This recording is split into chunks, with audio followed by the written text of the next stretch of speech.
Some people will balk when you explain to them that Israel was involved in 9/11 and you talk about this. They'll say, "Oh no, Israel wouldn't do that." You know, there's many Christian Zionists in this country who say, "No, Israel's our strategic ally." I would just point out they should read some history. In 1967, in the Six-Day War, on June 8th, Israeli military, Air Force, and Navy viciously attacked a ship called the USS Liberty, which was an unarmed American spy ship under the NSA off the coast of Egypt in international waters. And it was flying an oversized American flag, and the Israeli pilots were flying over the ship. They'd been buzzing over it all morning long before the attack began. And then the attack began. They hit it with a torpedo in the middle, killing 34 Americans. Then they bombed it, dropped napalm. And there was recently, or a couple years ago, the transcripts came out between the pilots and ground control. And the pilots' ground control in Tel Aviv said, "Identify the plane, identify the ship." And the planes called back and said, it's American, it's American. And then the command came from Tel Aviv, "Sink the ship, no survivors." So they intended to put this ship on the bottom of the ocean, but it was one of those old World War II Liberty hull ships, which have good compartments underneath, and it didn't go down. The torpedo went right in the middle of the ship and killed all of the guys down below with the headphones on that were interpreting what the signal's intelligence. Killed all of them, but the ship didn't sink. But when the Americans tried to put life rafts into the water, the Israeli gunboats were machine gunning the life rafts.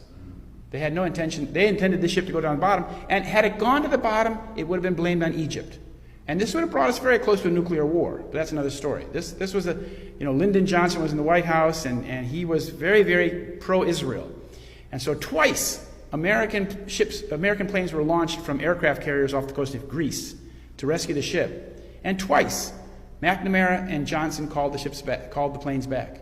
He said, I will not embarrass an ally." So 171 Americans were brutally wounded on the ship and 34 killed. And that little piece of history is not generally well known in America because it's not taught. It's simply suppressed. So 7 countries in 5 years.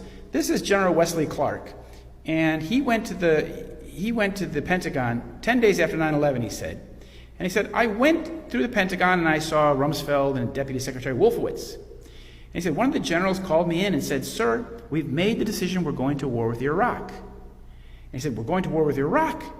Why?" "I don't know," he said. He said, I came back a few weeks later, and by that time we were bombing Afghanistan. I said, "Are we still going to war with Iraq?" He said, "Sir, it's much worse than that. We're going to take out 7 countries in 5 years, starting with Iraq, then Syria, Lebanon, Libya, Somalia, Sudan, and finishing off Iran." And he said this in March 2007 in several speeches. Now, you can see from that shopping list, 5 of those nations have already been done. Lebanon is already pretty much broken up along ethnic lines. And really the only one that's left is Iran. And you see with our current president, Donald Trump, he's very gung-ho actually in, at least what he says, in waging war with Iran. Now, waging war with Iran would be disastrous for us and for the whole region, so I hope he doesn't do that. I hope he has enough sense to avoid that kind of thing. But this is the shopping list. Now, whose shopping list is this? What American interest is it? Wesley Clark was confused. What American interest is it in overthrowing these 7 Middle Eastern countries? Well, it's an Israeli plan, and it's called the Yinon Plan, named after the guy who wrote it, Oded Yinon. Oded Yinon published this in an Israeli magazine called Kivunim in 1982 in February. And Kivunim is the journal for Judaism and Zionism. It's published in Jerusalem by the World Zionist Organization. That's the very top of the Zionist enterprise. Like I said, that's the state of Israel. Zionism is the ideology upon which Israel is based. And the Yinon Plan, according to the man who translated, Israel Shahak, a professor of chemistry, he said it represents the accurate and detailed plan of the present Zionist regime, the Likud, for the Middle East, which is based on the division of the whole area into small states and the dissolution of all existing Arab states. So what it means is something called Balkanization.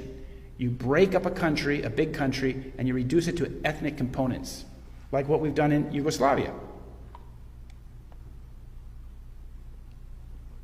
Yugoslavia was a large socialist state, in southeastern Europe, and now today it's, I think, 7 little statelets. Iraq is de facto 3 states today. Kurdistan in the north, ISIS area, Sunni area in the west, and the Shiite area in the south. Syria is very fragmented. Whether it stays that way or not, we'll see. Tripoli, Libya has been fractured into 2 or 3 pieces. Sudan is now de facto or de jure 2 countries, South Sudan and Sudan. Somalia is chaos. Yemen is chaos. The whole Middle East is chaotic. We don't see it that much because our media is more interested in manipulating our point of view than informing us of what's happening. But a day doesn't go by that some terrible atrocity doesn't happen in one of those countries. So this is the Yinon plan. And thanks to Israel Shahak, a personal friend of mine, in 1982 he translated this document into English so that we would understand what the Zionist policy or plan was for the region. So after 9/11, the Israeli connection, of course, became more pronounced. And here you have at the White House, you have at the Pentagon, you have something called the Defense Policy Board. And the Defense Policy Board is a bunch of civilians, basically at that time neocons, Jewish neocons, who made policy for the Pentagon. And the head guy was Deputy Defense Minister Secretary Wolfowitz at the head of the table here. And across the table, smiling with the mustache, that's Rabbi Dov Zakheim. And he was the comptroller at the Pentagon. You might recall he was the man who said the day before, he was the comptroller of the funds. The day before 9/11, Rumsfeld told the public that there's missing $2.3 trillion, unaccountable, in the defense budget. That was on September 10th, 2001. He announced that. And sitting next to the Israeli man there, the Israeli man is the guy with the red beret. He's the Shaul Mofaz, an Iranian Jewish guy.